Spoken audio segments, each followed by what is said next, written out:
세계가 한국을 오판했다. 2025년 5월 지금 세계는 전쟁 직전입니다. 인도와 파키스탄 두 핵보유국의 무력 충돌. 상황은 세계 3차 대전 직전까지 치달았고 전 세계는 숨을 죽인 채 이 사태를 지켜봐야 했습니다. 그런데 그 지옥 같은 전장 속에서 험난한 지형과 전자교란을 뚫고 제대로 작동한 무기는 단 하나였습니다. 대한민국의 K9 자주포. 그렇게 자랑하던 중국산 무기들은 줄줄이 불발. 오직 한국산 K9 자주포만이 전세를 뒤집었고 핵전쟁으로 번질 수 있었던 위기를 막아냈습니다. 지금 세계는 묻고 있습니다. 아니, 도대체 한국은 어떤 나라입니까? 그리고 최근 미국 최고의 명문대 하버드에서 있었던 한국에 관한 강의들이 다시 재조명되고 있습니다.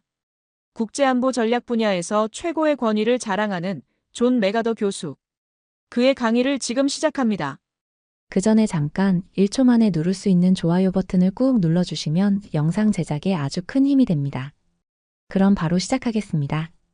미국 하버드 안보전략학 강의실. 교수님, 솔직히 한국이 무슨 전략적 가치가 있는지 모르겠습니다. 한국은 미국이 없으면 끝 아닙니까? 순간 강의실에는 무거운 침묵이 감돌았습니다. 일본 유학생 스즈키는 비웃듯 코웃음을 치며 이어 말했습니다. 말도 안 됩니다, 교수님. 한국이 그렇게 강하다면 지금까지 왜 숨겨왔을까요? 그러자 메가더 교수는 의미심장한 표정으로 그를 날카롭게 쳐다보며 말했습니다. 스즈키, 웃지 마. 네 나라가 제일 먼저 당할 수도 있으니까. 하버드 안보전략학과 강의실에는 특유의 긴장감이 감돌았습니다. 수십 명의 학생들이 존 메가더 교수의 강의를 기다리고 있었죠. 교수가 강의실에 들어서자 학생들의 웅성거림이 일순간 사라졌습니다. 오늘은 동아시아 안보 지형에 대해 논의할 겁니다. 특히 한반도와 주변국 관계에 집중하죠. 메가더 교수가 말을 이어가려는 순간 앞줄에 앉아있던 일본 유학생 스즈키 켄타로가 손을 들었습니다. 교수님, 솔직히 한국이 무슨 전략적 가치가 있는지 모르겠습니다. 한국은 미국이 없으면 끝이잖아요. 강의실이 순간 얼어붙었습니다. 마이클 제퍼슨이 고개를 절레절레 저었고 한국계 미국인 엘리자리는 얼굴이 붉어졌습니다. 그러나 메가더 교수는 아무 말도 하지 않고 천천히 칠판으로 걸어갔습니다. 교수님, 제 말이 틀렸나요? 스즈키가 물었습니다. 메가더 교수는 여전히 침묵한 채 칠판에 두 단어를 크게 써내려갔습니다. 스트래티직 미스캘큘레이션, 전략적 오판. 여러분, 오늘 예정된 강의는 잠시 미루겠습니다. 대신 국제안보 커뮤니티가 수십 년간 저질러온 가장 큰 실수에 대해 이야기해보려 합니다. 그의 목소리는 차분했지만 강의실 전체를 지배했습니다. 스즈키 군, 당신의 발언은 우연히도 오늘 내가 다루려는 주제와 딱 맞아떨어지는군요. 교수는 노트북을 열고 프로젝터에 화면을 띄웠습니다. 학생들은 긴장된 표정으로 그를 주시했습니다. 이 강의는 오늘부로 내용이 바뀝니다. 제목은 세계는 한국을 오판했다. 강대국들이 뒤늦게 깨달은 전략적 재앙입니다. 엘리자가 곧바로 반응했습니다. 교수님, 무슨 뜻이신가요? 교수는 잠시 침묵했습니다. 그리고 천천히 고개를 들어 학생들을 바라보았습니다. 당신들은 모두 국제 안보의 미래를 공부하는 사람들입니다. 하지만 세계 안보 지형을 완전히 바꿔놓을 국가 하나를 지금까지 제대로 보지 못했죠. 한국 말씀이신가요? 마이클이 물었습니다. 정확합니다. 오늘 여러분에게 공개할 정보들은 일반에 잘 알려지지 않은 내용들입니다. 만약 지금 이 자리에 앉아있는 여러분이 언젠가 세상을 움직일 인물이라면 반드시 기억해 두십시오. 여러분은 오늘 한 국가의 숨겨진 실체를 처음으로 마주하게 될 겁니다. 학생들은 긴장감 속에서 조용히 고개를 끄덕였습니다. 스즈키의 얼굴에는 여전히 의심의 기색이 역력했습니다. 그럼 시작하겠습니다. 우선 여러분이 한국에 대해 알고 있다고 생각하는 모든 것을 잊으세요. 특히 그들의 군사력과 방위산업, 그리고 국가 안보 전략에 관해서는요. 메가더 교수는 화면에 자료를 띄웠습니다. 비밀해제 표시가 있는 문서들이었습니다. 오늘 여러분은 세계가 어떻게 한 국가의 진정한 힘을 완전히 오판했는지 알게 될 겁니다. 그리고 그 오판이 앞으로 국제 질서에 어떤 영향을 미칠지도요. 메가더 교수는 잠시 화면을 응시하다가 학생들을 향해 고개를 돌렸습니다. 그의 표정에는 평소와 다른 긴장감이 역력했습니다. 여러분, 이제 제가 여러분에게 공개할 자료는 극도로 민감한 정보입니다. 제 경력과 신변에 위협이 될 수도 있는 내용이죠. 학생들 사이에서 작은 동요가 일었습니다. 메가더 교수는 노트북의 파일을 클릭했고 곧 러시아어가 섞인 영어 음성이 강의실에 울려 퍼졌습니다. 내 이름은 체르노프. 러시아 해외정보국 소속이다. 이 파일이 공개되면 난 위험해질 것이다. 하지만 세계는 진실을 알아야 한다. 목소리에 약간의 떨림이 느껴졌습니다. 지치고 무거운 톤이었지만 결연한 의지가 담겨 있었습니다. 한국은 우리가 알고 있던 그 한국이 아니다. 그들의 군사 능력에 대한 모든 평가는 완전히 잘못되었다. 한국은 필요하다면 7일 이내에 핵무기를 만들 수 있다. 우리는 완전히 잘못 보고 있었다. 스즈키는 비웃듯 코웃음을 쳤습니다. 말도 안 됩니다. 한국이 그렇게 강하다면 지금까지 왜 숨겨왔을까요? 메가더 교수는 그를 날카롭게 쳐다보았습니다. 웃지 마. 네 나라가 제일 먼저 당할 수도 있으니까. 녹음은 계속되었습니다. 한국의 방위산업은 겉으로 보이는 것과 전혀 다르다. 그들은 우리에게 보여주고 싶은 것만 보여주었다. 실제 능력은 최소 15년에서 20년까지 앞서 있다. 엘리자의 눈이 커졌습니다. 교수님, 이게 사실인가요? 러시아 정보기관의 평가라면. 사실입니다. 이 녹음은 6개월 전 제 개인 네트워크를 통해 입수했어요. 마이클이 의자에서 몸을 앞으로 기울였습니다. 그렇다면 한국은 왜 이런 능력을 숨겨왔나요? 억제력으로 사용할 수도 있었을 텐데요. 좋은 질문입니다. 체르노프의 설명을 좀 더 들어보죠. 음성 파일이 다시 재생되었습니다. 한국은 일본, 중국, 러시아와 달리 침략의 역사가 없는 국가다. 그들은 1000년 이상 침략을 당해왔을 뿐이다. 이런 역사적 배경이 그들의 전략을 형성했다. 그들은 과시하지 않는다. 필요할 때까지 숨기는 것이 그들의 방식이다. 메가더 교수는 잠시 파일을 멈추고 화면을 전환했습니다.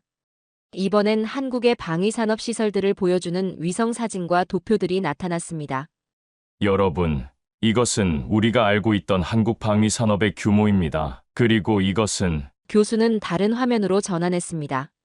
체르노프가 제공한 실제 추정치입니다. 두 수치 사이에는 엄청난 차이가 있었습니다. 학생들은 충격에 빠진 듯 했습니다. 교수님, 이런 차이가 가능한가요? 어떻게 이런 규모의 산업을 숨길 수 있죠? 엘리자가 물었습니다. 가능합니다. 한국은 민간 기업들과 방위산업을 교묘하게 연결시켰어요. 삼성, 현대, LG와 같은 기업들이 일반 제품을 만드는 동시에 첨단 무기 시스템 개발에도 참여하고 있습니다. 이건 완벽한 위장이었죠. 스즈키는 여전히 의심스러운 표정이었습니다. 증거가 더 필요합니다. 러시아 정보원 하나의 증언만으로는. 메가더 교수가 미소를 지었습니다. 물론이죠. 지금부터 그 증거들을 하나씩 보여드리겠습니다. 하지만 먼저 체르노프의 경고를 들어보시죠. 녹음이 다시 시작되었습니다. 한국은 이미 우리 모두의 안보 계산을 바꿔놓았다. 그들은 조용히 그러나 확실하게 강대국이 되었다. 그리고 가장 무서운 점은 아무도 그것을 알아차리지 못했다는 것이다. 메가더 교수는 체르노프의 음성 파일을 잠시 멈추고 프로젝터 화면을 전환했습니다. 대형 스크린에는 각종 무기 체계와 군사력 비교표가 나타났습니다. 여러분, 이제부터 제가 보여드릴 자료들은 표면적 수치와 실제 성능 간의 차이를 보여줍니다. 숫자가 전부가 아니라는 것을 명확히 보여주는 사례들이죠. 교수는 먼저 항공기 자료를 클릭했습니다.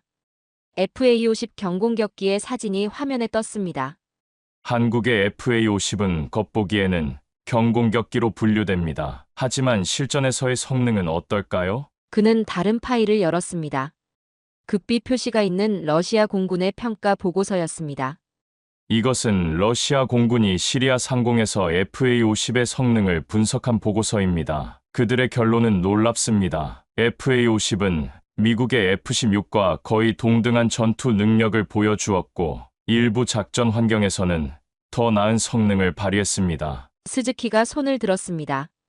교수님, 그건 아무리 봐도 과장된 평가입니다. 단순한 훈련기를 개조한 항공기가 어떻게? 과장이 아닙니다. 교수가 단호하게 말했습니다. 시스템 통합과 전자전 능력에서 FA50은 예상을 훨씬 뛰어넘었어요. 가격은 F16의 절반 수준이지만 성능은 80%에 달합니다. 이건 비용 대비 효율성의 극대화죠. 다음은 K9 자주포 영상이었습니다. 실제 전투 상황에서 촬영된 듯한 영상에서 K9은 3분 만에 여러 발의 포탄을 다른 위치에 정확히 착탄시켰습니다. K9 자주포의 발사, 이동, 재발사 시간을 보세요. 3분 만에 위치를 바꾸며 정확한 타격을 가합니다. 이런 신속성은 적의 대포병 레이더를 무력화시키죠. 교수는 계속해서 K2 전차의 기동 능력, KF-21 전투기의 스텔스 성능, 그리고 한국형 미사일 방어 체계의 요격 성공률 등을 보여주었습니다. 모든 자료에는 예상과 실제라는 두 개의 열이 있었고, 실제 성능은 항상 예상을 크게 상회했습니다. 엘리자가 질문했습니다. 교수님, 이런 차이가 나는 이유는 무엇인가요? 좋은 질문입니다. 교수가 대답했습니다. 한국은 의도적으로 자신들의 무기 체계 성능을 축소해서 발표했어요. 수출용 모델의 성능은 국내용보다 30에서 40% 정도 낮추어 제공했고, 그마저도 필요한 최소한의 정보만 공개했죠. 마이클이 끼어들었습니다. 그렇다면 실제 성능을 아는 사람은 없었던 건가요? 정확합니다. 러시아 정보요원 체르노프의 보고서를 다시 들어볼까요? 녹음이 재개되었습니다. 이건 중간 국가의 수치인데 실제론 최상위 전투력입니다. 한국은 뭔가 숨기고 있는 나라입니다. 그들은 자신들의 능력을 의도적으로 과소평가하도록 유도했습니다. 그리고 우리 모두가 그 함정에 빠졌죠. 메가더 교수는 화면을 다시 전환했습니다. 이번에는 한국의 국방 예산 분석 자료였습니다. 보세요. 공식적으로 한국의 국방비는 GDP의 2.7% 정도입니다. 하지만 이 수치에는 민간 기업의 R&D 중 군사적으로 활용 가능한 부분, 예비군, 체계 유지 비용, 그리고 국가 인프라의 군사적 활용 가치가 포함되어 있지 않습니다. 실질적인 군사력 창출 능력은 GDP의 약 4.5%에 해당하죠. 스즈키는 여전히 의심스러운 눈빛이었습니다. 그렇다 해도 중국이나 미국과는 비교할 수 없지 않습니까? 메가더 교수가 고개를 끄덕였습니다. 절대적 규모는 물론 차이가 있습니다. 하지만 전략적 효율성은 다른 문제예요. 한국은 비대칭 전력을 극대화했습니다. 적의 약점을 정확히 공략하는 능력, 즉 정밀타격과 전자전, 네트워크 중심 전쟁에 모든 자원을 집중했죠. 교수는 화면에 새로운 차트를 띄웠습니다.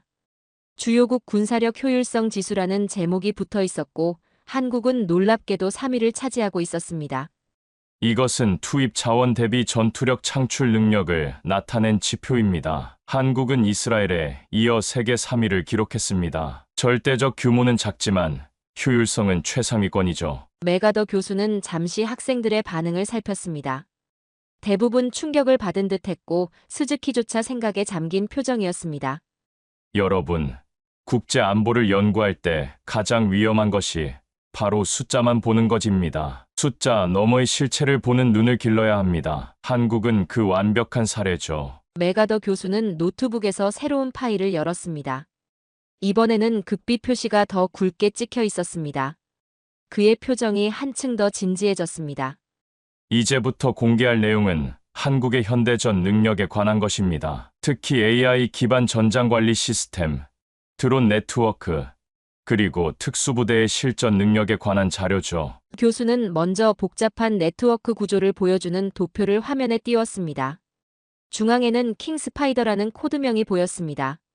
이것은 한국이 개발한 AI 기반 실시간 지휘 체계입니다. 기존의 C4I 시스템과는 차원이 다른 능력을 갖추고 있죠. 이 시스템은 전장의 모든 요소를 실시간으로 연결하고 수천 개의 변수를 동시에 분석해 최적의 작전 방안을 제시합니다. 다음 화면에는 시뮬레이션 영상이 나타났습니다. 가상의 전투 상황에서 킹스파이더 시스템이 적의 동향을 예측하고 대응책을 제시하는 장면이었습니다. 이 시스템은 과거 전투 데이터와 적국의 전술 패턴을 학습했습니다. 실전에서는 적의 다음 행동을 약 78% 정확도로 예측할 수 있죠. 미국의 유사 시스템보다 약 15% 높은 수치입니다. 엘리자가 놀란 표정으로 물었습니다. 어떻게 그런 높은 정확도가 가능한가요? 한국의 특수한 상황 때문입니다. 그들은 70년 이상 북한과 대치하며 방대한 정보를 수집했죠. 또한 민간 AI 기술을 군사 영역에 신속하게 적용했고요. 삼성과 네이버 같은 기업들의 AI 연구 성과가 군사 분야로 빠르게 전환되었습니다. 다음으로 교수는 드론 편대에 관한 영상을 보여주었습니다.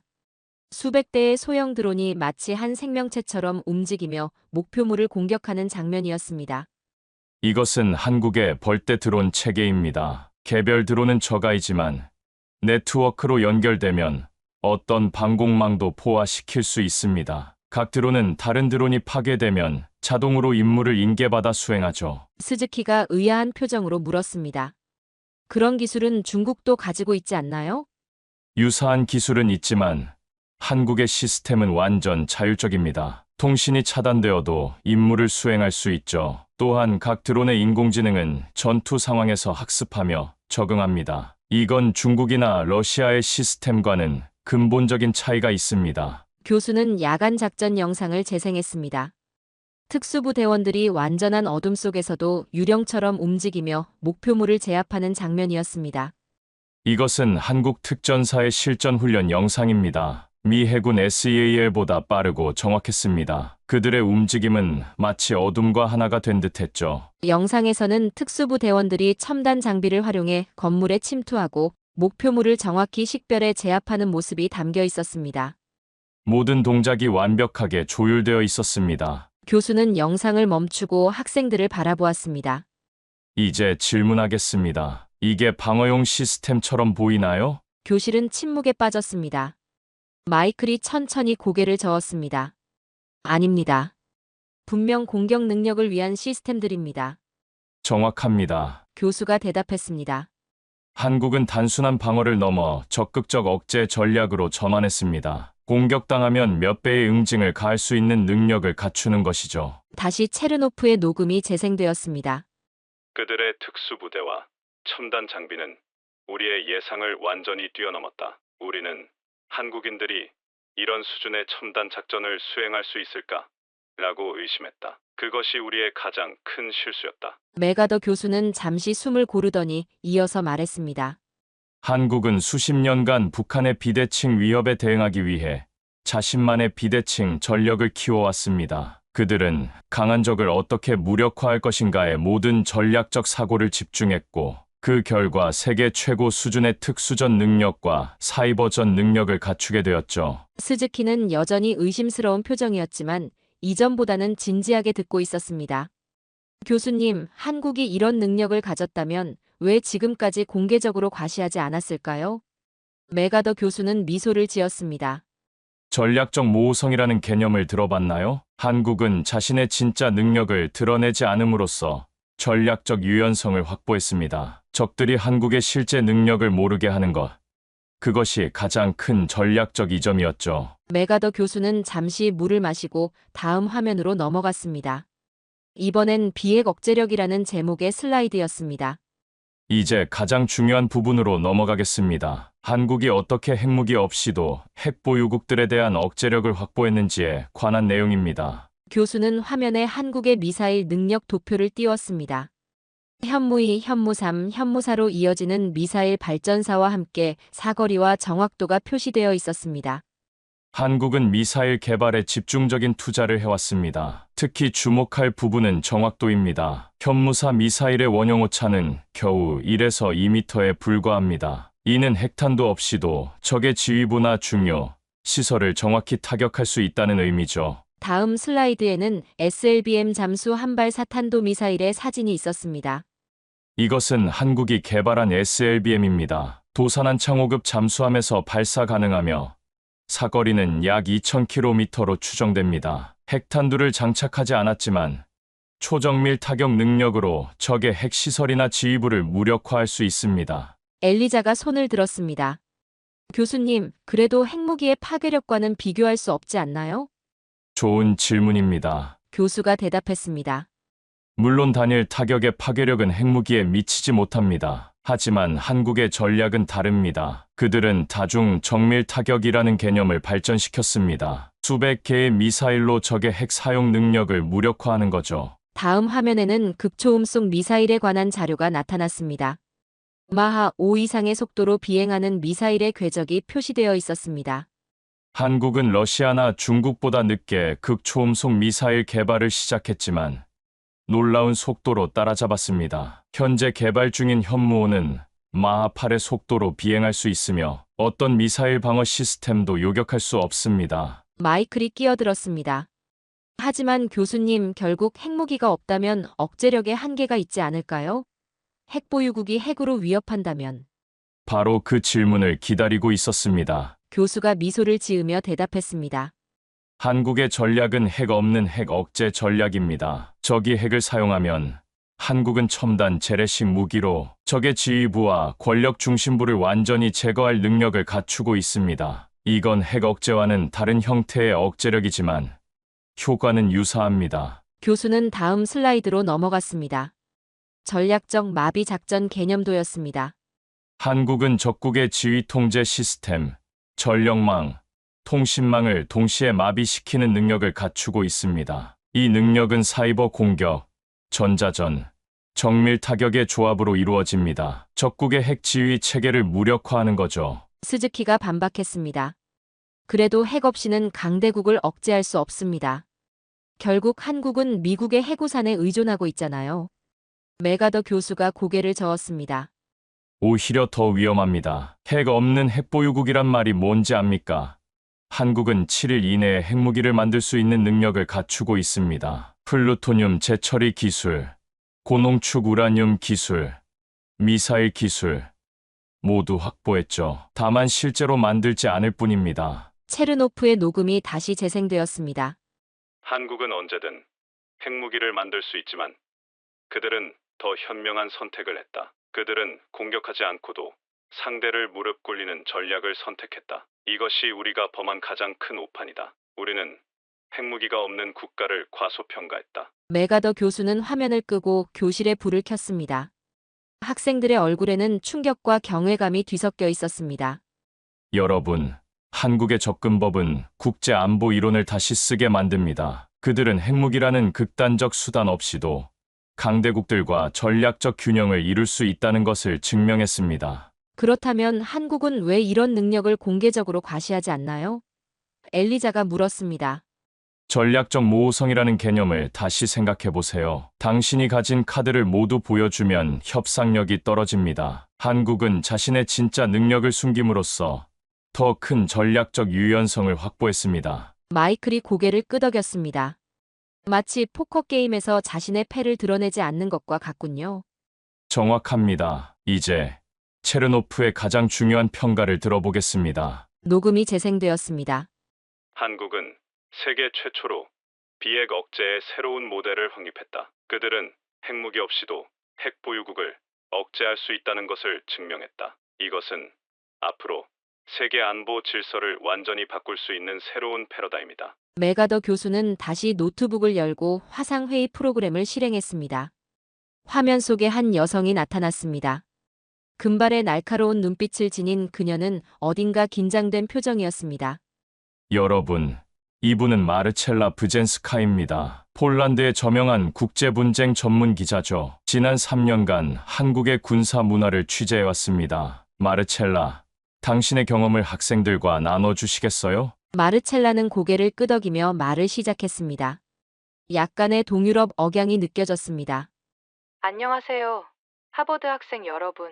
제가 처음 한국에 도착했을 때 저는 단지 또 다른 미국 동맹국을 취재하러 간다고 생각했습니다. 하지만 제가 목격한 것은 완전히 다른 세계였습니다. 그녀는 잠시 물을 마시고 계속했습니다. 가장 놀라웠던 것은 한국 사회에 스며든 군사 문화였습니다. 대학생들을 만났는데 그들 대부분이 군복무를 마친 상태였고 그들의 군사적 지식과 인식이 충격적이었습니다. 미국이나 유럽 학생들과는 완전히 달랐죠. 마르첼라의 화면이 바뀌며 사진들이 나타났습니다. 예비군 훈련장에서 훈련 중인 청년들의 모습, 전술 토론을 하는 장면들이었습니다. 한국 남성들은 대학에 다니면서도 매년 예비군 훈련을 받습니다. 예전에는 일부 학교에서 캠퍼스 내 훈련이 있었지만 지금은 대부분 외부 훈련장으로 이동하더군요. 하지만 중요한 건 그들의 태도였습니다. 훈련장에서 봤던 대학생들의 총기 다루는 솜씨, 전술적 이해도는 놀라웠습니다. 다음 사진에는 일반 시민들이 참여하는 민방위 훈련 장면이 담겨 있었습니다. 서울 사람들은 전쟁을 두려워하지 않더군요. 그냥 일상처럼 대비하고 있었어요. 매달 민방위 훈련이 있고 대피소는 지하철역마다 있습니다. 폴란드인으로서 저는 러시아의 위협을 알고 있지만 한국 사람들의 준비 태세는 완전히 다른 차원이었습니다. 마르첼라는 잠시 말을 멈추고 심호흡을 했습니다.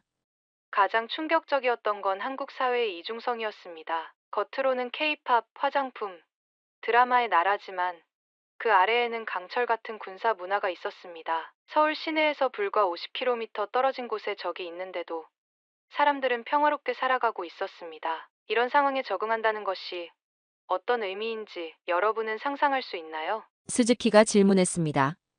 그래서 바르샤바가 서울화되고 있다는 말은 무슨 뜻인가요? 좋은 질문입니다. 마르첼라가 대답했습니다.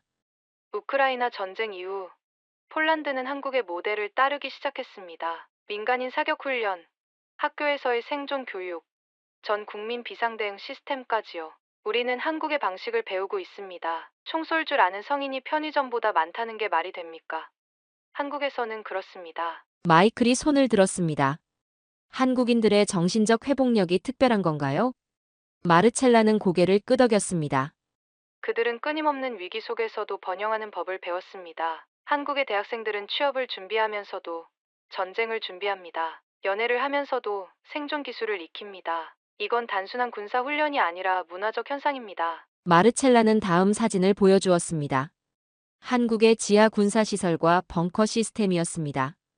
이건 제가 특별 허가를 받고 촬영한 사진입니다. 한국 전역에는 이런 시설들이 있습니다. 전시의 정부와 군이 계속 기능할 수 있도록 설계되어 있죠. 그들은 최악의 상황에 대비하되 일상은 평화롭게 유지합니다. 이것이 제가 본 한국의 진짜 모습입니다. 메가더 교수가 질문했습니다. 마르첼라, 당신이 한국에서 가장 놀랐던 점은 무엇인가요? 마르첼라는 잠시 생각하더니 대답했습니다. 그들의 결의입니다. 한국인들은 다시는 1950년처럼 되지 않겠다는 결의를 가지고 있었습니다. 어느 노인분이 제게 말씀하셨죠. 우리는 한 번 나라를 잃어봤다. 다시는 그런 일이 없을 것이다. 이 단순한 문장에 그들의 모든 국가 전략이 담겨 있었습니다. 그녀는 마지막 사진을 보여주었습니다. 한국의 젊은이들이 웃으며 카페에 앉아 있는 모습이었습니다.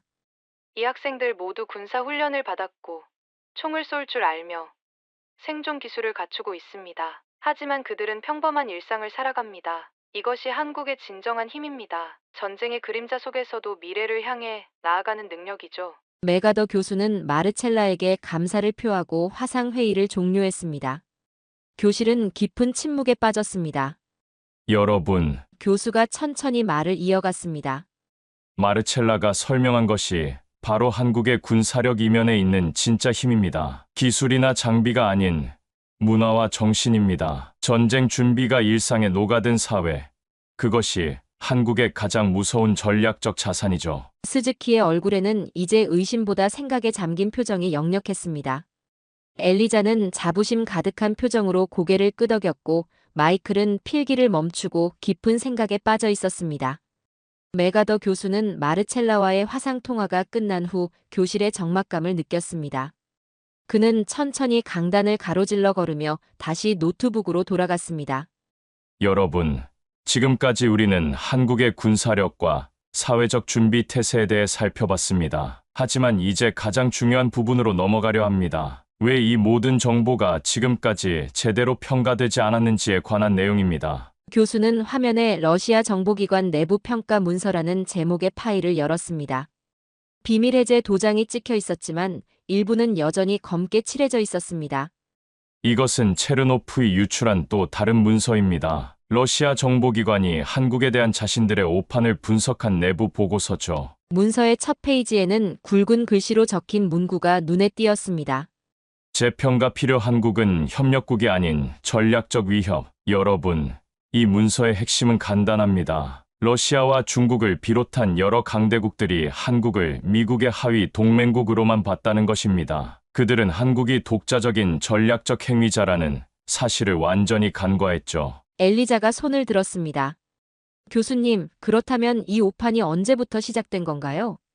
6.25 전쟁 이후부터입니다. 당시 한국은 완전히 파괴된 나라였고 미국의 원조에 의존했죠. 이런 이미지가 국제사회에 각인되었습니다. 그리고 한국이 빠르게 성장했음에도 불구하고 그 이미지는 쉽게 바뀌지 않았어요. 교수는 다음 슬라이드로 넘어갔습니다. 빙산 이론이라고 적힌 도표였습니다. 이 도표는 러시아 분석가들이 만든 것입니다. 그들의 결론은 충격적이었습니다. 우리가 본 건 빙산의 일각이었다는 거죠. 도표는 물 위의 작은 부분만 드러난 거대한 빙산을 보여주고 있었습니다. 수면 위의 부분에는 공개된 한국의 능력이라고 적혀 있었고, 수면 아래 훨씬 큰 부분에는 실제 능력이라고 쓰여 있었습니다. 러시아 정보기관의 추정에 따르면 한국의 실제 군사적 능력은 공개된 것보다 약 3배 정도 더 크다고 합니다. 특히 사이버전, 전자전, 우주 기술 분야에서요. 마이클이 질문했습니다. 교수님, 그렇다면 한국은 언제부터 이런 전략을 취했나요? 1990년대 후반부터입니다. 그들은 아시아 금융위기를 겪으며 중요한 교훈을 얻었죠. 외부의 도움에만 의존해서는 안 된다는 것을. 그 이후 한국은 조용히 자립형 방위체계를 구축하기 시작했습니다. 교수는 체르노프의 마지막 음성 파일을 재생했습니다. 우리의 가장 큰 실수는 한국을 단지 미국의 동맹국으로만 본 것이다. 그들은 우리가 생각했던 것보다 훨씬 더 독립적이고 강력했다. 이제 한국은 미국이 아시아에서 철수하더라도 자신을 지킬 수 있는 나라가 되었다. 아마도 이것이 그들의 계획이었을 것이다. 메가더 교수는 음성 파일을 끄고 학생들을 바라보았습니다. 여러분, 우리가 지금까지 한국을 동맹국으로만 봤다는 게 바로 전략적 오판입니다. 한국은 더 이상 보호받아야 할 나라가 아닙니다. 그들은 독자적인 전략적 중심축이 되었어요. 교수는 천천히 칠판으로 걸어가 처음에 썼던 스트래티직 미스캘큘레이션 옆에 스트래티직 비스트라고 추가로 적었습니다. 전략적 오판에서 전략적 야수로 한국은 이제 새로운 범주의 국가가 되었습니다. 핵 없이도 강대국들과 대등하게 경쟁할 수 있는 국가. 겉으로 드러난 모습보다 훨씬 더 강력한 국가죠. 스즈키는 더 이상 비웃지 않았습니다. 그의 표정은 진지했고 무언가 깊은 생각에 잠긴 듯 했습니다. 이것은 국제 안보의 패러다임을 바꾸는 일입니다. 교수가 계속했습니다.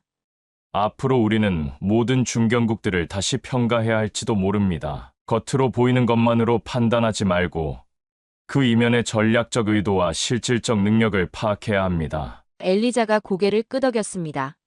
한국이 미국이 없으면 끝이라는 초기 발언이 얼마나 잘못되었는지 이제 이해됩니다. 메가더 교수는 미소를 지었습니다.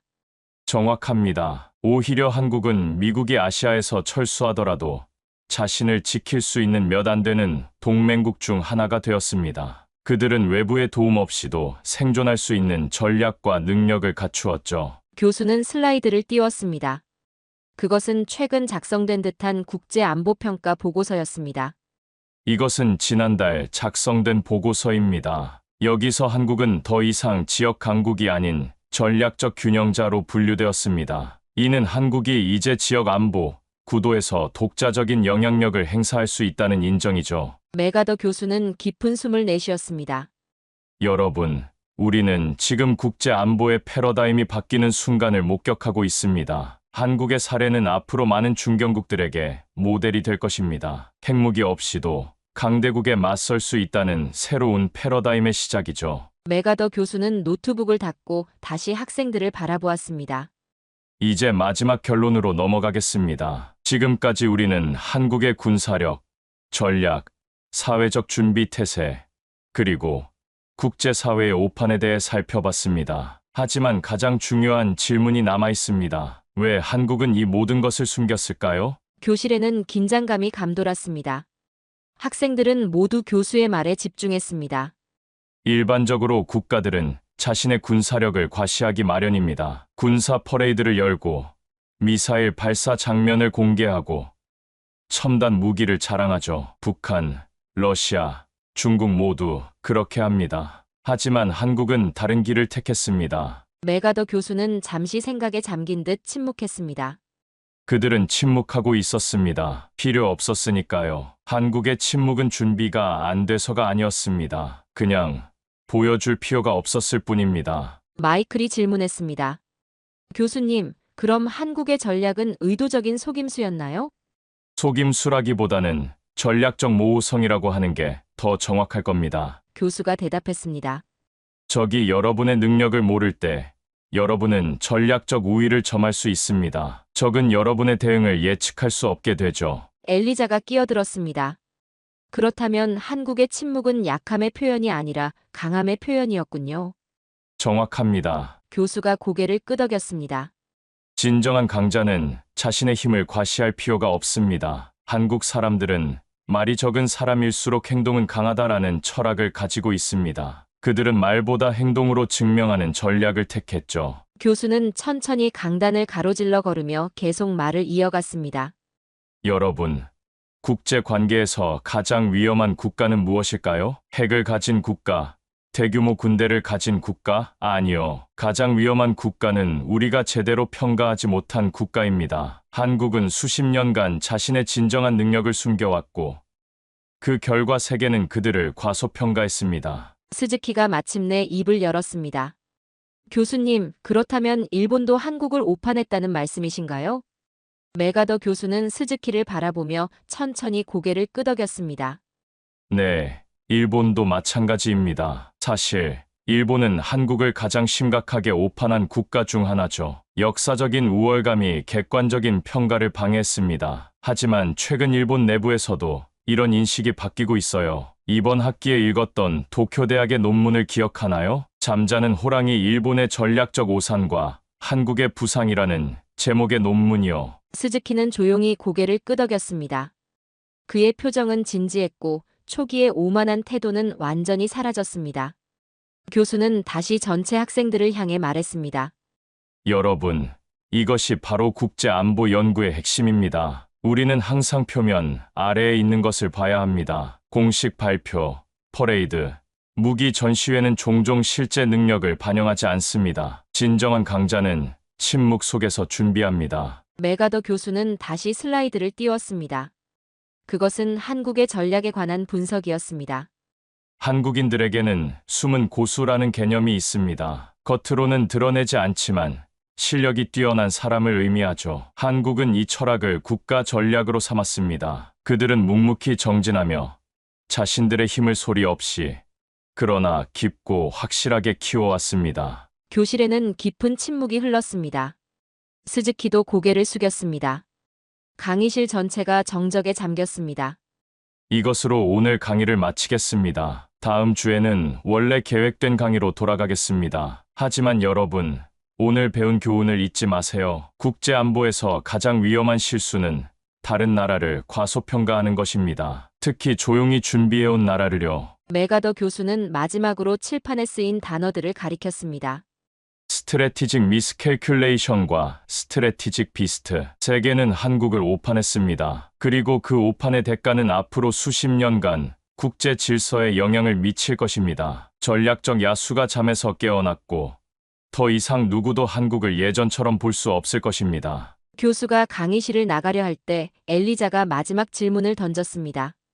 교수님, 한국의 다음 단계는 무엇일까요? 메가더 교수는 문 앞에 서서 잠시 생각하더니 대답했습니다. 그것이 바로 가장 흥미로운 질문입니다. 한국은 자신의 능력을 드러내기 시작했습니다. 이제 그들은 국제 무대에서 더 큰 역할을 맡으려 할 것입니다. 하지만 그들의 전략은 여전히 침묵 속에 있습니다. 한 가지 확실한 것은 세계는 이제 한국을 주시하기 시작했다는 점입니다. 그리고 한국은 그 시선을 충분히 의식하고 있죠. 교수는 마지막으로 미소를 지으며 강의실을 떠났습니다. 중국 탈탈 털어버린 대한민국. 여기는 UN 글로벌 이니셔티브 포럼. 한국. 아, 그 작은 나라 말이죠. MIT 출신 중국 장웨이 교수가 무심한 듯 그러나 분명한 의도를 담아 한국을 언급했습니다. 그날 한국은 발표자 명단에 없었습니다. 그저 조용히 회의장 뒤쪽에 앉아 있었을 뿐이었죠. 포럼 마감까지 남은 시간 단 5분. 그때였습니다. 한 미국인 교수가 손을 들었습니다. 장웨이 교수님, 반박을 좀 해도 되겠습니까? 시간이 5분 남았네요. 5분 들이죠, 리처드 교수. 그러자 리처드 교수는 조용히 웃으며 날카로운 목소리로 단호하게 말했습니다. 3분이면 충분합니다, 장웨이 교수님. 중국 탈탈 털어버린 대한민국. 지금 시작합니다. 그 전에 잠깐 1초 만에 누를 수 있는 좋아요 버튼을 꾹 눌러주시면 영상 제작에 아주 큰 힘이 됩니다. 그럼 바로 시작하겠습니다. 한국? 아, 그 작은 나라 말이죠? 장웨이 교수가 비웃듯 말하는 순간 저는 노트북을 열었습니다. 5분. 그에게 남은 자존심의 시간이었죠. 저는 켈빈 리처드입니다. MIT 국제정책연구소 교수죠.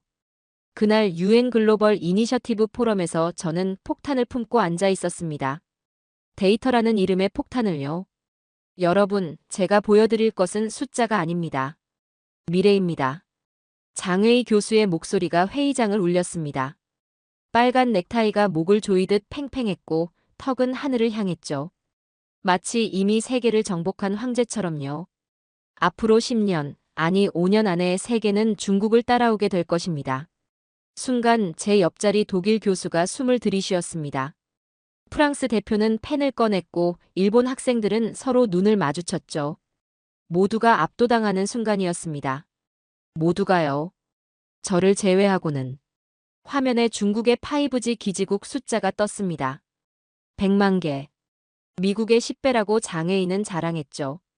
AI 투자액은 더 대단했습니다. 150조 위안.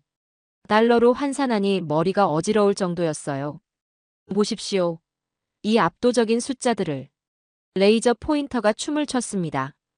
고속철도 38,000km, 전기차 생산량 세계 1위, 모바일 결제 사용자 10억 명. 제 앞줄에서 일본 학생 유키가 속삭였습니다. 와, 진짜 대단하긴 하네. 근데 한국은 왜 발표자가 없지? 친구가 답했죠. 몰라. 무시당한 건가? 바로 그때였습니다. 장웨이 교수가 치명적인 실수를 했죠. 물론 일부 소국들이 반도체나 배터리로 주목받고 있습니다만. 슬라이드가 바뀌었습니다. 한국 국기 옆에 KOREA라는 글자.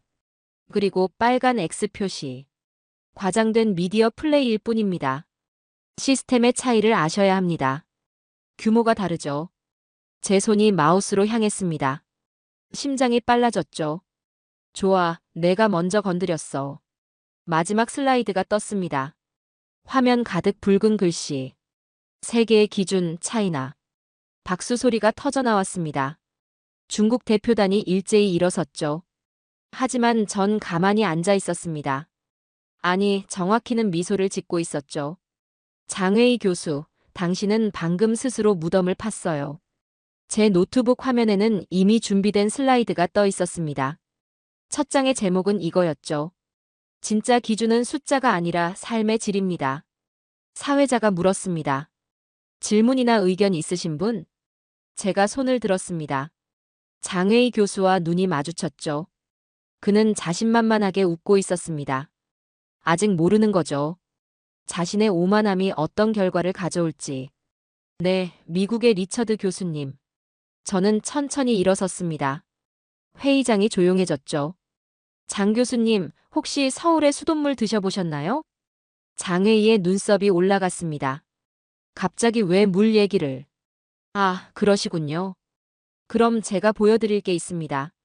제 첫 번째 슬라이드가 화면에 떴습니다. 그 순간 회의장 분위기가 바뀌기 시작했죠. 제 첫 슬라이드가 뜨자 장웨이 교수의 표정이 일그러졌습니다. 잠깐, 리처드 교수.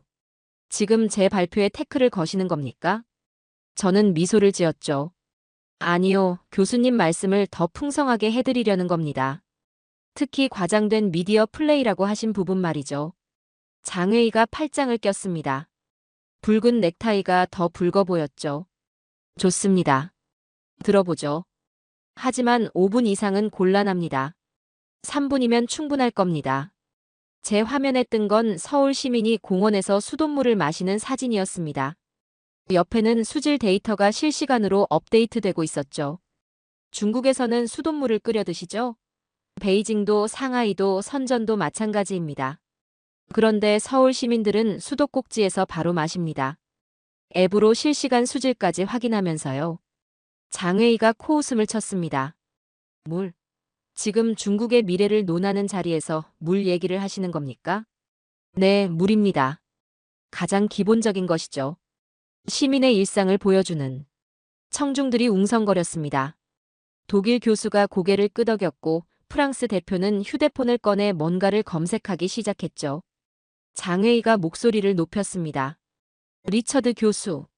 우리는 14억 인구를 먹여 살리고 있습니다. 서울.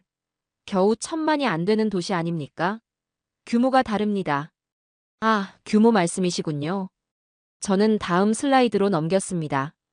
그럼 이건 어떻습니까? 한국의 건강보험 시스템입니다. 5천만 전 국민이 단일 보험으로 커버됩니다. 미국인인 제가 봐도 부럽더군요. 화면에 뜬 건 한국의 의료비 청구 시스템이었습니다. 병원에서 진료받고 5분 만에 보험 처리가 끝나는 과정을 보여주는 인포그래픽이었죠. 중국도 의료 개혁 중이시죠? 14억을 단일 시스템으로 묶으셨나요? 장웨이의 얼굴이 붉어졌습니다. 우리는 단계적으로. 아, 그러니까 아직이군요. 일본 학생 유키가 손을 들었습니다. 저 죄송한데요.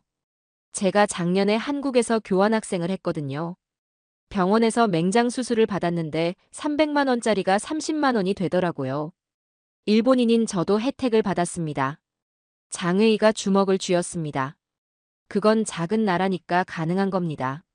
우리는 세계 최대 고속철도망을 가지고 있고. 맞습니다.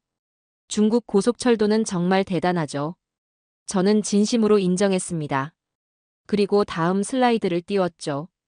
그런데 한국 KTX는 와이파이가 무료입니다.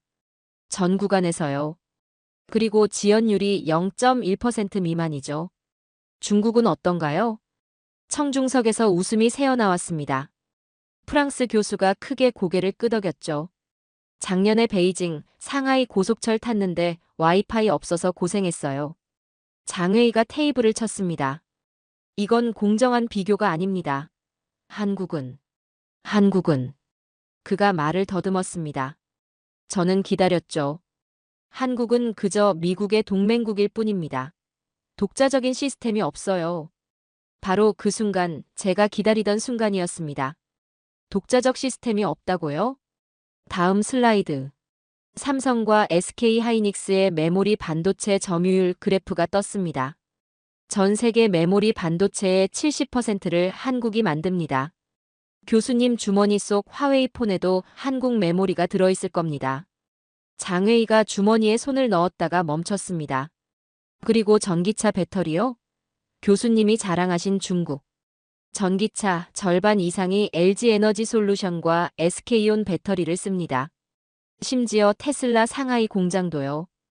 회의장이 술렁이었습니다. 중국 대표단이 서로 수군거렸죠. 장웨이가 자리에서 벌떡 일어났습니다. 그래서 뭐가 어떻다는 겁니까? 부품 몇 개 만든다고 시스템을 주도한다고 할 수 있습니까? 부품 몇 개요? 저는 웃음을 참을 수 없었습니다. 교수님, 두뇌 없는 몸이 움직일 수 있나요? 기억 없는 두뇌가 생각할 수 있고요. 무슨 말장난을. TSMC가 두뇌를 만든다면 삼성과 하이닉스는 기억을 만듭니다.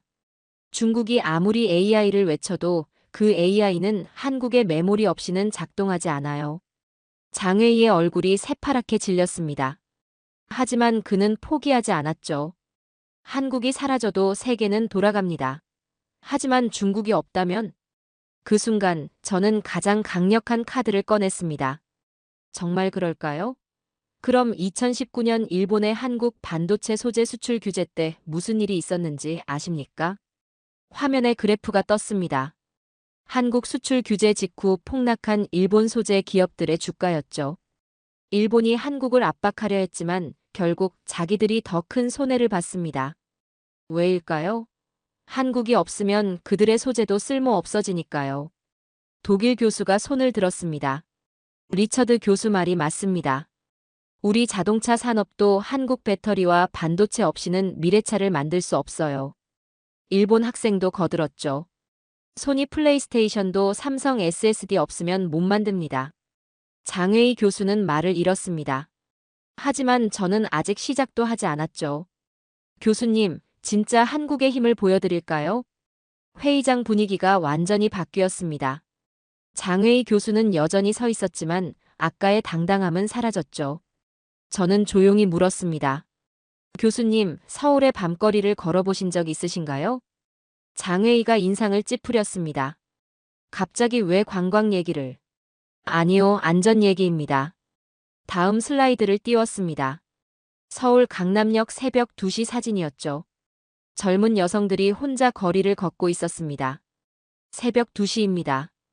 여성 혼자 다니고 있죠? 상하이나 베이징에서 가능한가요? 청중석에서 한 여성이 큰 소리로 말했습니다. 불가능하죠. 저는 파리에서 왔는데 파리에서도 무서워요. 근데 서울은 정말 안전하더라고요. 장회의가 반박했습니다. 중국도 치안이 좋습니다. CCTV가 도시 전체를. 네, 중국 CCTV 많죠. 감시용으로요. 제가 끼어들었습니다. 하지만 한국은 다릅니다. 시민을 감시하는 게 아니라 보호하는 시스템이죠. 게다가 새로운 화면이 떴습니다. 스마트폰 앱 화면이었죠. 한국 여성들은 안심히 앱을 씁니다. 위험할 때 버튼 하나로 경찰에 신고가 되고 GPS로 위치가 전송됩니다. 작년 한 해 이 앱으로 구조된 사람이 3,000명이 넘습니다. 일본 학생 유키가 또 손을 들었습니다. 맞아요. 제 한국 친구들도 다 쓰더라고요. 일본에도 이런 거 있었으면. 장회의가 주먹을 불끈 쥐었습니다. 그런 사소한 것들로. 사소하다고요? 제 목소리가 차가워졌습니다. 시민의 안전이 사소한 겁니까? 그럼 이건 어떻습니까? 다음 슬라이드. 한국의 응급의료 시스템이 나타났습니다. 한국은 응급 환자가 발생하면 평균 7분 안에 구급차가 도착합니다. 그리고 스마트폰 앱으로 가장 가까운 응급실 현황을 실시간으로 볼 수 있죠. 병상이 있는지 의사가 대기 중인지까지. 독일 교수가 감탄했습니다. 오 마이 갓. 우리나라도 이런 시스템이 필요해요. 작년에 베를린에서 구급차 기다리다가 1시간 걸렸거든요. 장회의가 테이블을 내리쳤습니다. 됐습니다. 인정하죠. 한국이 몇 가지 잘하는 게 있다고. 하지만 그게 다입니까? 우리는 우주정거장을 만들고 있습니다. 우주정거장이요? 저는 미소를 지었습니다. 훌륭하죠. 그런데 교수님, 우주에서도 카카오톡 됩니까? 청중들이 웃음을 터뜨렸습니다. 농담이 아닙니다. 한국은 지하철 터널 안에서도 산꼭대기에서도 심지어 비행기 안에서도 인터넷이 됩니다. 전 국민이 초고속 인터넷으로 연결되어 있죠. 화면이 바뀌었습니다. 세계 인터넷 속도 순위였죠. 한국이 압도적 1위였습니다. 인터넷 속도만이 아닙니다. 한국은 전 세계에서 유일하게 지하철 전 구간 5G가 터지는 나라죠. 교수님이 자랑하신 중국 5G, 베이징 지하철에서는 어떤가요? 장회의의 얼굴이 점점 어두워졌습니다. 우리도 곧이요? 한국은 이미 10년 전부터 지하철에서 와이파이를 무료로 제공했습니다. 프랑스 교수가 고개를 저었습니다. 파리 지하철은 아직도 전화도 잘 안 터져요. 한국이 부럽네요. 저는 계속했습니다. 그리고 이걸 보세요. 새로운 슬라이드가 떴습니다. 할머니가 스마트폰으로 병원 예약을 하는 모습이었죠. 한국의 70대 노인 스마트폰 사용률은 80%가 넘습니다. 디지털 소외계층이 거의 없다는 뜻이죠. 중국은 어떤가요? 농촌 지역 노인들이 위챗페이로 결제할 수 있나요? 장회의가 말을 더듬었습니다. 그건 시간이 필요한 문제입니다. 맞습니다. 시간이 필요하죠. 하지만 한국은 이미 도착했습니다. 저는 결정타를 날렸습니다. 교수님이 말씀하신 시스템의 차이요. 맞습니다. 확실히 다르죠. 중국은 정부가 시민을 이끌지만 한국은 시민이 나라를 이끕니다. 회의장이 조용해졌습니다. 그때 한 미국인 교수가 말했죠. 흥미로운 지적입니다. 실제로 한국의 시민주도 혁신은 놀라워요. 코로나19 때도 그랬죠.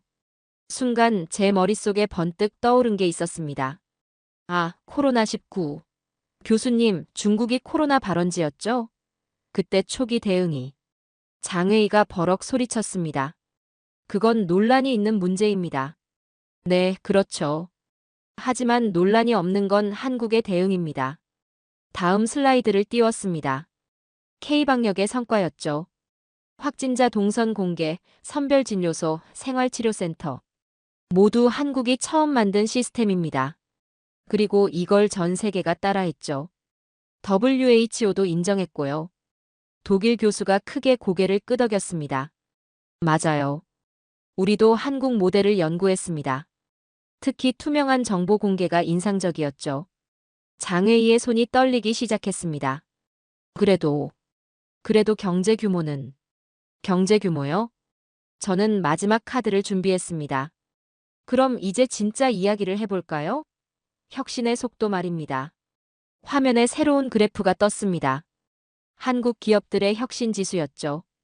블룸버그 혁신 지수, 한국이 7년 연속 1위입니다. 2위가 누구죠? 독일입니다. 중국은 16위네요.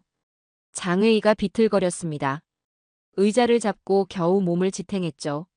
하지만 저는 멈추지 않았습니다. 이제 시작이었으니까요. 장회의 교수가 의자에 털썩 주저앉았습니다. 하지만 아직 포기하지 않은 눈빛이었죠. 저는 물 한 잔을 들어올렸습니다. 교수님, 이 물 한 잔으로 국가의 품격을 볼 수 있다고 생각하십니까? 장회의가 코웃음 쳤습니다. 이제 철학 강의라도 하시려는 겁니까? 아니요. 현실입니다. 제가 스마트폰을 꺼냈습니다. 앱을 켜자 화면에 실시간 데이터가 떴죠. 이게 서울시 수돗물 품질 앱입니다. 지금 이 순간 제가 사는 동네 수질 데이터예요. pH 7.5, 잔류염소 0.3ppm, 탁도 0.07NTU. 모든 게 실시간으로 공개됩니다. 청중들이 놀라서 웅성거렸습니다. 잠깐 거기서 더 재미있는 걸 보여드릴게요. 다음 화면을 띄웠습니다. 서울시 정수장 내부 CCTV 화면이었죠. 24시간 실시간 스트리밍되고 있었습니다. 정수 과정 전체를 시민 누구나 볼 수 있습니다. 뭘 넣는지 어떻게 처리하는지 모든 게 투명하게 공개되죠. 독일 교수가 경악했습니다. 믿을 수가 없군요. 정부가 이렇게까지 투명하게 공개한다고요? 일본 학생도 거들었습니다. 도쿄도 수돗물 깨끗하다고 하는데 이런 시스템은 없어요. 진짜 대단하네요. 장회의가 반박했습니다. 그건 서울이니까 가능한 거 아닙니까? 작은 도시니까. 서울이 작다고요? 제가 웃었습니다. 인구 1000만의 메가시티가 작습니까? 그럼 이건 어떻습니까? 다음 슬라이드. 한국 전국의 대기질 측정 데이터였습니다. 한국은 전국 300개 지점에서 초미세먼지를 실시간 측정합니다. 그리고 1시간마다 업데이트해서 공개하죠. 시민들은 외출 전에 앱으로 확인합니다. 화면에 중국 지도가 떴습니다. 베이징과 상하이에 빨간색 경고 표시가 가득했죠. 중국도 측정은 하시죠? 하지만 데이터를 믿는 사람이 얼마나 될까요? 미국 대사관 측정치와 중국 정부 발표가 왜 항상 다른지. 장회의가 벌떡 일어났습니다. 그건 서방의 음모입니다. 우리 데이터가 정확. 그래서 베이징 시민들이 한국 앱을 씁니다. 제가 끼어들었습니다. 실제로 미세미세라는 한국 앱이 중국에서도 인기더군요. VPN 뚫고서라도 한국 데이터를 보려는 이유가 뭘까요? 중국 대표단이 술렁거렸습니다. 몇몇은 황급히 스마트폰을 집어넣었죠. 저는 계속했습니다. 투명성. 그게 차이입니다. 한국 정부는 시민을 믿고 시민은 정부를 믿습니다. 그래서 가능한 거죠. 프랑스 보건 전문가가 손을 들었습니다. 이런 투명성이 코로나19 대응에서도 나타났죠. 한국은 확진자 동선까지 공개했으니까요. 프라이버시 논란도 있었지만 결과적으로 성공했죠. 맞습니다. 저는 고개를 끄덕였습니다. 그리고 더 놀라운 건 시민들이 자발적으로 협조했다는 겁니다. 강제 봉쇄 없이도요. 장회의가 다시 끼어들었습니다. 중국은 완벽하게 통제해서 코로나를 막았습니다. 우한 봉쇄는 세계가 인정. 네, 봉쇄했죠. 문을 용접까지 하면서. 제 말에 청중들이 움찔했습니다. 하지만 한국은 달랐습니다. 시민들이 자발적으로 마스크를 쓰고 거리두기를 했죠. 정부가 믿을 만한 정보를 주니까 시민들이 믿고 따른 겁니다. 다음 슬라이드를 띄웠습니다. 한국의 공공 와이파이 지도였죠. 한국은 공공 와이파이도 5만 개가 넘습니다. 지하철, 버스, 공원, 도서관. 어디서나 무료로 인터넷을 쓸 수 있죠. 비밀번호? 필요 없습니다. 미국인 교수가 놀랐습니다. 정말요? 보안 문제는 없나요? 물론 해결했죠. 그게 기술력입니다. 시민의 편의와 보안을 동시에 잡은 거죠. 장의가 마지막 발악을 했습니다. 하지만 중국의 디지털 위안화는 세계 최초. 맞습니다. 최초죠. 하지만 한국 시민들은 이미 10년 전부터 스마트폰으로 세금을 내고 민원 서류를 발급받고 투표까지 합니다. 최초와 최고는 다른 겁니다. 저는 마지막 슬라이드를 준비했습니다. 그리고 이걸 보세요. 한국의 자살 예방 시스템입니다. 화면에 한강 다리 사진이 떴습니다. 다리 난간에 설치된 생명의 전화와 응급 버튼이 보였죠. 한강 다리마다 이런 장치가 있습니다. 누군가 난간을 넘으면 즉시 119에 신고가 가고 구조대가 출동합니다. 작년에 이 시스템으로 500명 이상을 구했죠. 청중들이 숙연해졌습니다. 심지어 다리에는 시민들이 쓴 희망의 메시지가 있습니다. 당신은 소중한 사람입니다. 같은 문구들이요. AI가 아닌 사람의 마음으로 사람을 구하는 시스템입니다. 독일 심리학자가 말했습니다. 놀랍습니다. 기술과 인간성의 조화네요. 독일도 자살률이 높은데 이런 시스템을 도입해야겠어요. 장외인은 완전히 말문이 막혔습니다. 저는 조용히 물었죠. 교수님, 아직도 한국이 작은 나라라고 생각하십니까? 침묵이 흘렀습니다. 저는 물 한 잔을 다시 들어올렸습니다. 이 물 한 잔에 국가의 품격이 담겨 있습니다. 시민을 얼마나 존중하는지, 약자를 어떻게 보호하는지, 그리고 미래를 어떻게 준비하는지가요. 장회의가 고개를 떨구었습니다. 붉은 넥타이가 축 늘어져 있었죠. 하지만 이건 아직 시작에 불과했습니다. 진짜 한국의 저력은 이제부터였으니까요. 장회의 교수가 한참 만에 고개를 들었습니다. 눈빛에 마지막 반격의 의지가 보였죠.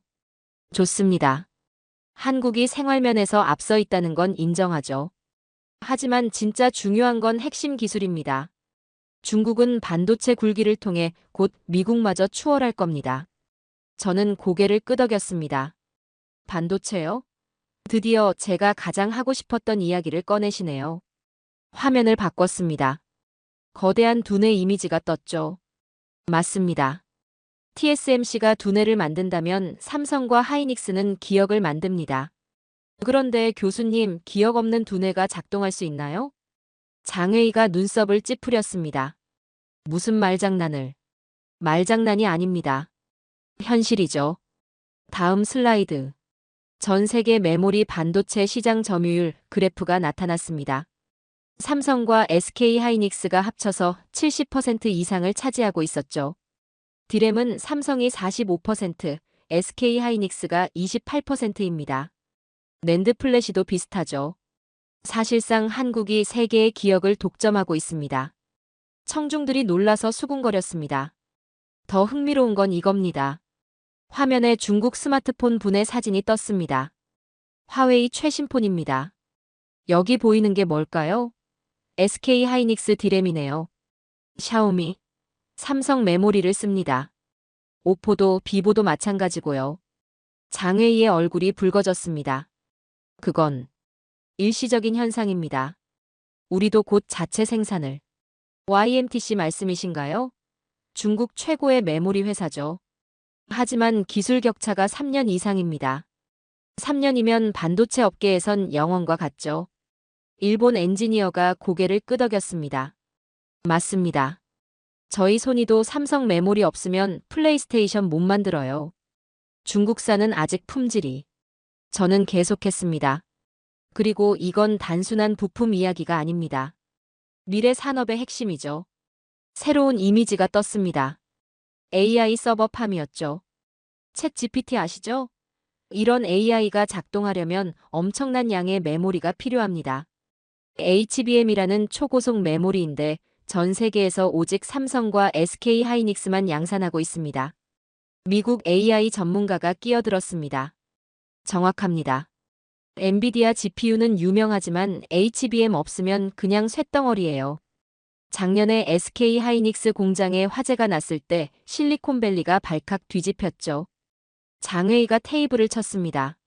하지만 중국도 AI 칩을 개발하고 있습니다. 바이두, 알리바바 모두 개발하고 있죠. 하지만 저는 치명적인 그래프를 띄웠습니다. 중국 AI 칩들도 결국 한국 메모리를 씁니다. 자체 메모리로는 성능이 안 나오니까요. 바이두의 쿨룬 칩도 SK 하이닉스 HBM을 쓰고 있죠. 청중들이 웃음을 터뜨렸습니다. 중국의 자존심도 결국 한국에 의존하고 있다는 아이러니예요. 장웨이가 필사적으로 말했습니다. 그래도 중국은 전체 반도체 생산량에서 잠깐만요. 제가 손을 들었습니다. 양보다 질이 중요하지 않을까요?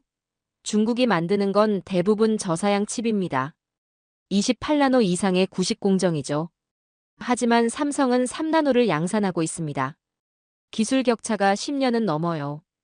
독일 교수가 설명을 보탰습니다. 자동차로 비유하면 중국은 대량의 경차를 만들고 한국은 벤츠와 포르쉐를 만드는 격이군요. 정확한 비유입니다. 저는 다음 슬라이드로 넘어갔습니다. 그리고 더 중요한 게 있습니다. 특허입니다. 화면에 반도체 특허 순위가 떴습니다. 삼성이 압도적 1위였죠. 삼성전자는 미국 특허청 등록 기준 5년 연속 2위입니다. 1위는 IBM이고요. 중국 기업은 10위 안에도 없습니다. 특히 차세대 메모리 분야에서는 삼성이 특허의 40% 이상을 보유하고 있죠. 일본 학생이 손을 들었습니다. 그런데 교수님, 일본이 한국의 소재 수출을 규제했을 때 한국이 힘들어하지 않았나요? 좋은 질문입니다. 2019년 일이죠. 저는 미소를 지었습니다. 일본이 불화수소 등 세계 품목을 규제했습니다. 그런데 결과가 어땠죠? 한국은 1년 만에 국산화에 성공했고 오히려 일본 소재 기업들이 매출 급감으로 울상을 지었습니다. 장웨이가 반박했습니다. 그건 한국 정부가 막대한 지원을. 아니요. 삼성과 SK가 자체 기술력으로 해낸 겁니다. 위기를 기회로 만든 거죠. 그게 진짜 실력입니다. 프랑스 경제학자가 말했습니다. 인상적이네요. 프랑스도 반도체 자립을 외치지만 현실은 결국 삼성 공장을 유치하려고 안간힘을 쓰고 있죠. 저는 결정타를 날렸습니다. 교수님, 중국몽을 말씀하시지만 그 꿈도 한국 메모리 없이는 불가능합니다. AI도 자율주행차도 스마트시티도 모두 메모리가 있어야 작동하니까요. 장웨이가 말을 잃었습니다. 하지만 저는 아직 끝내지 않았습니다. 그리고 가장 중요한 건 한국은 이미 다음을 준비하고 있다는 겁니다. 화면에 새로운 이미지가 떴습니다. 뉴로모픽 칩, 양자 메모리 등 미래 기술들이었죠.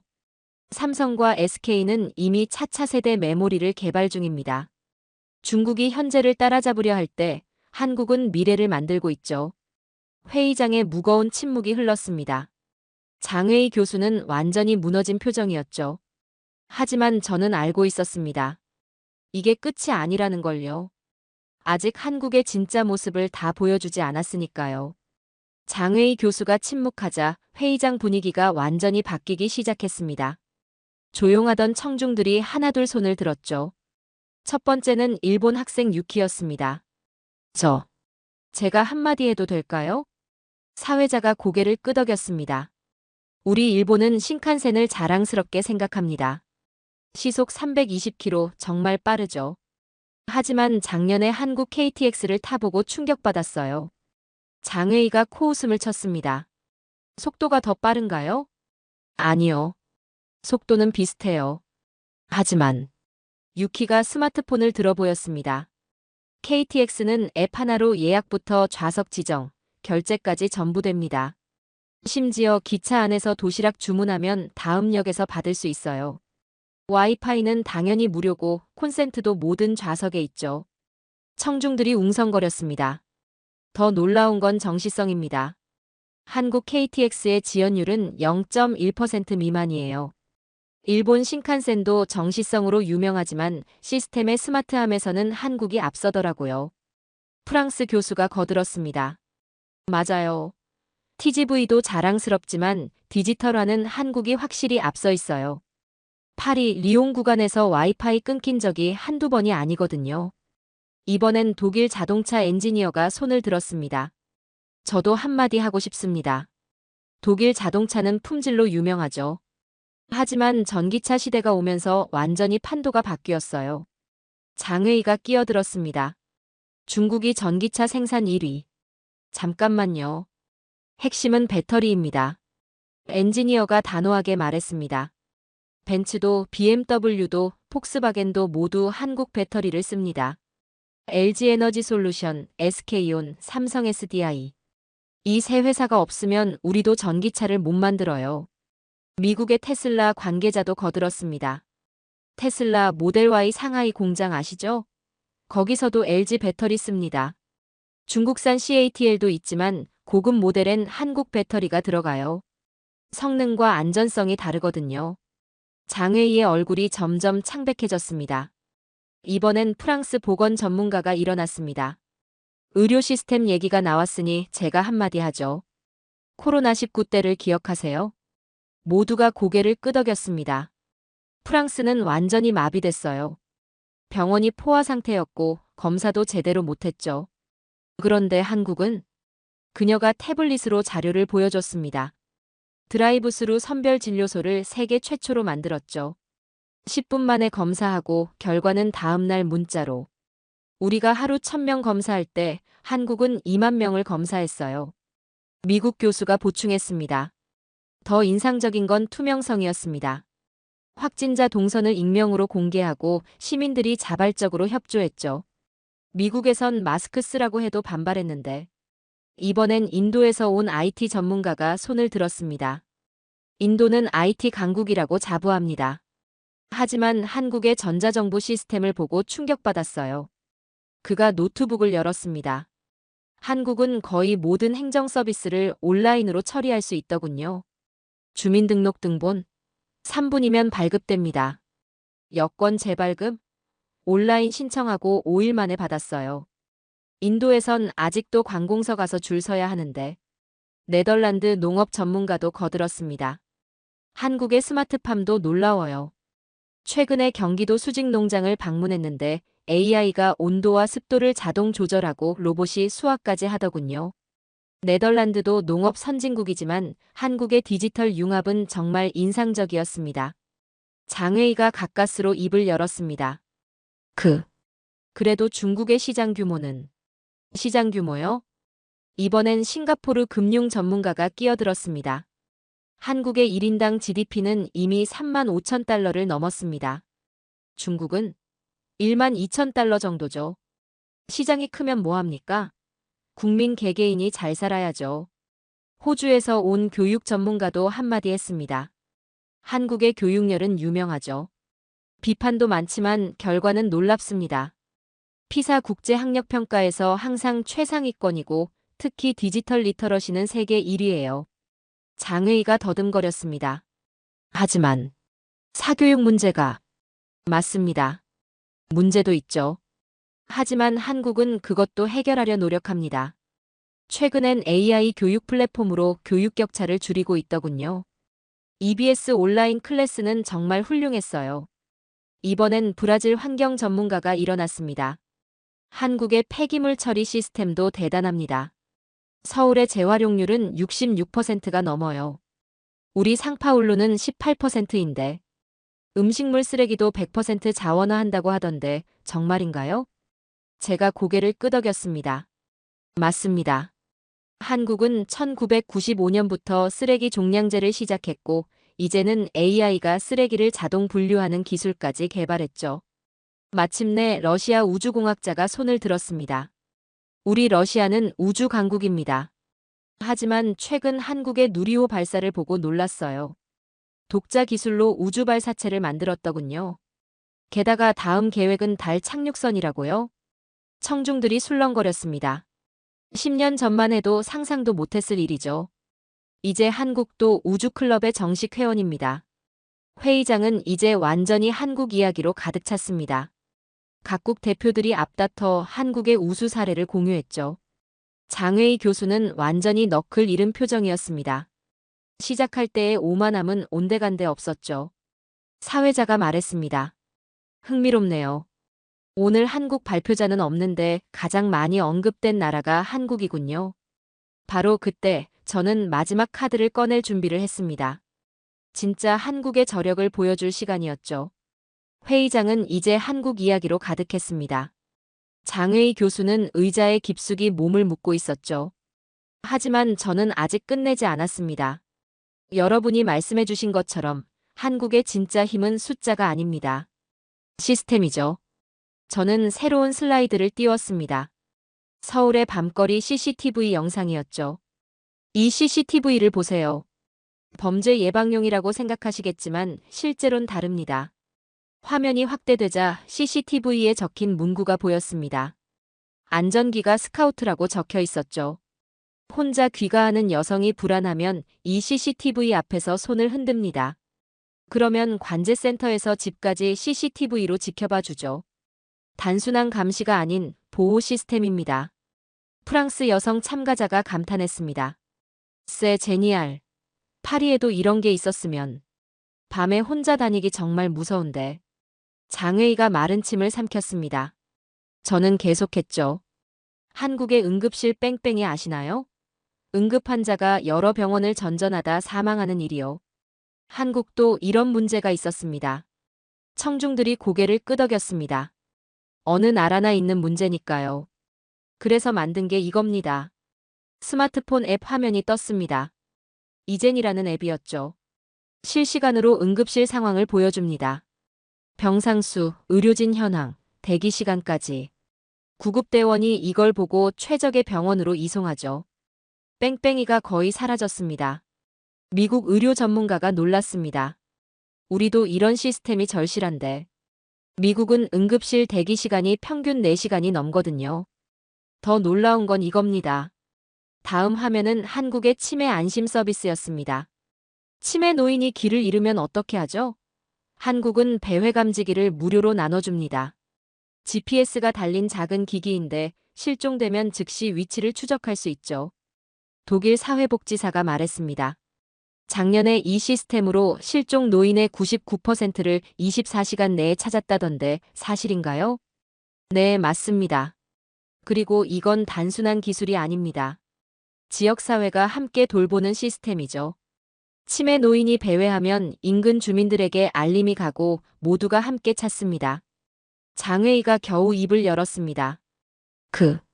그건 한국이 작은 나라라서. 작다고요? 제가 웃었습니다. 서울의 인구 밀도는 뉴욕의 2배입니다. 이런 초고밀도 도시에서 이런 시스템을 운영한다는 게 얼마나 어려운지 아십니까? 일본 도시계획 전문가가 거들었습니다. 맞습니다. 도쿄도 인구 밀도가 높지만 이런 통합 시스템은 없어요. 한국은 어떻게 가능한 거죠? 시민의 참여입니다. 제가 대답했습니다. 한국은 시민이 직접 참여하는 문화가 있어요. 예를 들어, 새로운 사진을 띄웠습니다. 시민들이 스마트폰으로 뭔가를 신고하는 모습이었죠. 도로 파손, 가로등 고장, 불법 주차. 시민이 발견하면 앱으로 즉시 신고합니다. 안전신문고라는 앱인데 하루 평균 1만 건 이상의 신고가 들어와요. 더 놀라운 건 공무원이 24시간 내에 처리하고 결과를 알려준다는 겁니다. 시민과 정부가 실시간으로 소통하는 거죠. 싱가포르 스마트시티 전문가가 말했습니다. 우리도 스마트네이션을 추진하는데 이런 시민 참여는 정말 인상적이네요. 기술만으로는 안 되는 거군요. 장회의가 비틀거리며 일어섰습니다. 그래도 중국의 미래는. 저는 조용히 말했습니다. 교수님, 미래는 현재의 연장선입니다. 시민을 믿지 않는 나라에 어떤 미래가 있을까요? 그리고 마지막 슬라이드를 띄웠습니다. 한국의 자살 예방 시스템이었죠. 마포대교 아세요? 한때 자살률이 높았던 다리입니다. 그런데 지금은 생명의 다리로 불립니다. 화면에 다리 사진이 떴습니다. 난간마다 따뜻한 메시지가 적혀 있었죠. 시민들이 직접 쓴 메시지입니다. 당신은 소중해요. 내일은 더 좋은 날이 올 거예요. AI가 아닌 사람의 마음이 사람을 구합니다. 청중들이 숙연해졌습니다. 센서가 누군가 난간을 넘으려 하면 감지하고 즉시 구조대가 출동합니다. 다리 위엔 생명의 전화부스도 있죠. 작년에 이 시스템으로 500명 넘게 구했습니다. 영국 심리학자가 눈시울을 붉혔습니다. 이게 진짜 스마트 시티네요. 기술이 차가운 게 아니라 따뜻한. 저는 물 한 잔을 마시고 말했습니다. 한국은 완벽하지 않습니다. 문제도 많죠. 하지만 끊임없이 더 나은 사회를 만들려 노력합니다. 그리고 가장 중요한 건 잠시 멈추고 장외일을 바라봤습니다. 시민 한 명 한 명을 소중히 여긴다는 겁니다. 그게 진짜 국가의 품격 아닐까요? 장외이 교수는 완전히 고개를 떨구었습니다. 회의장엔 무거운 침묵이 흘렀죠. 그때 독일 교수가 조용히 말했습니다. 리처드 교수님, 한국은 이 모든 걸 어떻게 이뤄냈을까요? 저는 미소 지었습니다. 민주화 이후 불과 35년입니다. 한국은 독재를 이겨내고 IMF 위기를 극복하고 이제 세계가 배우는 나라가 됐죠. 시민의 힘이 만든 기적입니다. 프랑스 교수가 고개를 끄덕였습니다. 앙크로아야블. 한국인들은 정말 대단하네요. 그때 사회자가 입을 열었습니다. 이제 마무리할 시간입니다. 마지막으로 한 말씀씩. 하지만 전 이미 할 말을 다 했습니다. 회의장을 둘러봤죠. 모두가 한국에 대해 다시 생각하는 표정이었습니다. 장회희 교수. 그는 여전히 고개를 들지 못하고 있었습니다. 회의장에 무거운 침묵이 흘렀습니다. 사회자가 마이크를 잡았죠. 그럼 이제 정말 마무리하겠습니다. 오늘 포럼의 주제는 미래를 이끌 국가였습니다. 중국의 장회희 교수님께서 먼저 발표하셨고 미국의 리처드 교수님이 반론을 제기하셨는데 사회자가 잠시 멈췄습니다. 흥미롭게도 가장 많이 언급된 나라는 따로 있었습니다. 청중들이 서로를 바라봤습니다. 모두가 알고 있었죠. 어느 나라인지. 저는 천천히 일어섰습니다. 사회자님, 마지막으로 한 가지만 더 말씀드려도 될까요? 네, 리처드 교수님. 저는 청중들을 둘러봤습니다. 그리고 조용히 말했죠. 대한민국은 오늘 아무 말도 하지 않았습니다. 잠시 침묵.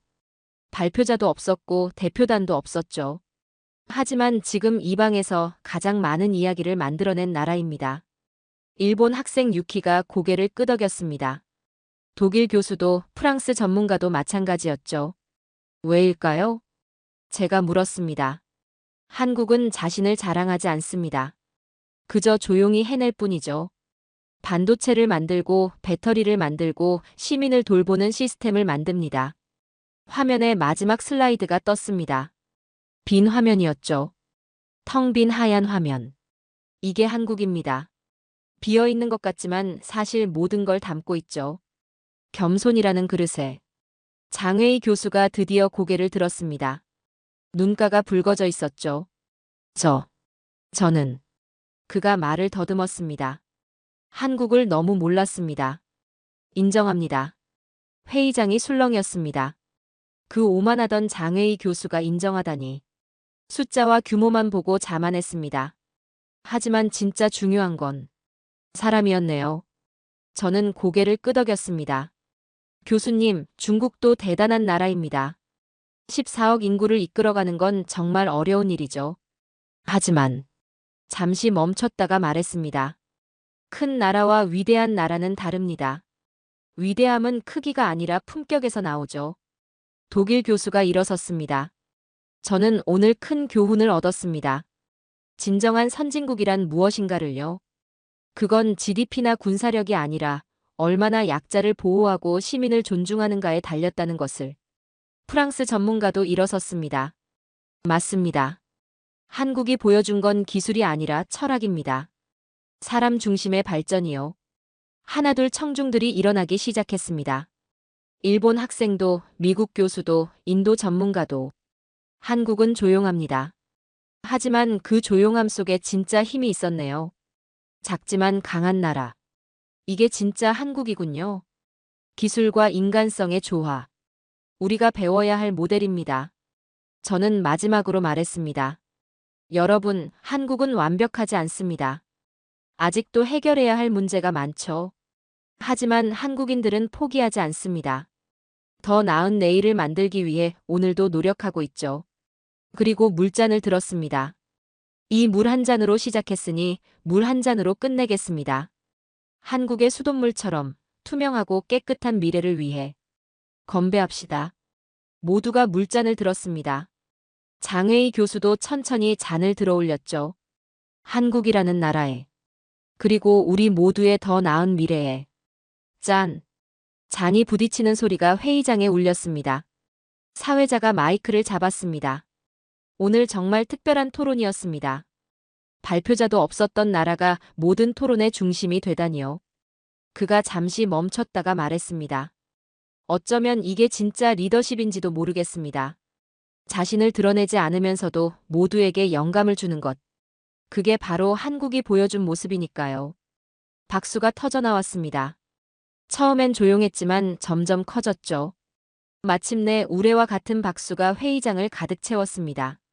저는 청중들을 바라봤습니다. 모두의 눈빛이 달라져 있었죠. 한국이라는 나라를 다시 보게 된 눈빛이었습니다.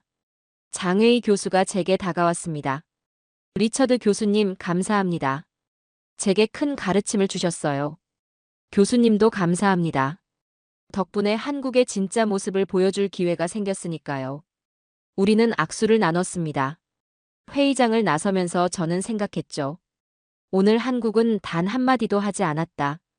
하지만 모든 걸 말했다. 밖에는 저녁 노을이 아름답게 퍼져 있었습니다. 마치 한국이라는 나라처럼 조용하지만 찬란하게. 누군가 제 어깨를 두드렸습니다. 일본 학생 유키였죠.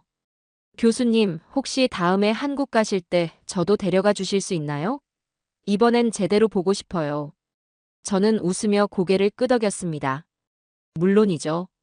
함께 가시죠. 진짜 한국을 보러. 그렇게 국제전략정책 컨퍼런스는 끝났습니다. 하지만 한국이라는 나라에 대한 이야기는 이제 시작이었죠. 조용한 나라가 세계를 움직인 날. 그날을 저는 영원히 기억할 것입니다. 어떤 나라는 떠들었고 어떤 나라는 침묵으로 증명했다. 그리고 세계는 그 침묵에 고개를 숙였다. 오늘 영상 어떠셨나요? 우리는 그저 작은 나라라고 생각했습니다. 강대국의 틈바구니 속 겨우 버티는 나라라고요. 하지만 이제 우리는 알아야 합니다. 세계는 한국을 오판했고 그 대가를 치르고 있습니다. 한국은 전쟁을 원하지 않지만 언제든 전쟁에 대비해왔습니다. 핵이 없다고요? 그 대신 더 정교한 기술과 더 단단한 결속력을 갖추었습니다. 한국은 조용했습니다. 하지만 조용히 전략적 맹수 스트러티직 비스트가 되어 있었습니다. 침묵은 약함이 아니라 준비였고 겸손은 두려움이 아니라 자신감이었습니다. 총 쏠 줄 아는 대학생이 있는 나라. 국방비 효율 세계 최상위 국가. 핵 없는 핵보유국으로 불리는 전략 국가. 그게 바로 대한민국입니다. 만약 지금 이 영상을 보시고 가슴 한켠이 뜨거워졌다면 그건 우리가 이 나라를 진심으로 사랑하고 있기 때문일 겁니다. 지금 이 순간 세계는 조용히 무언가를 깨닫고 있습니다. 한국은 더 이상 작지 않다. 그리고 누구도 함부로 넘볼 수 없다. 여러분의 구독과 좋아요는 더 많은 사람들에게 이 이야기를 전하는데 큰 힘이 됩니다. 댓글로 여러분이 느낀 대한민국의 진짜 힘을 남겨주세요. 우리는 아직 다 보여주지 않았습니다. 다음 영상에서는 또 하나의 숨겨진 진실로 찾아뵙겠습니다. 흐름을 따르던 나라에서 흐름을 바꾸는 나라로. 한국이 없으면 세계가 멈춥니다. 오늘의 사연은 여기까지입니다. 지금까지 감동테라스 저는 소희였습니다. 오늘도 우리 구독자님들의 가정에 따뜻한 행복이 가득하시길 진심으로 바라겠습니다. 긴 영상 끝까지 시청해주셔서 정말 감사합니다. 내일 더 좋은 이야기로 찾아뵙겠습니다. 감사합니다.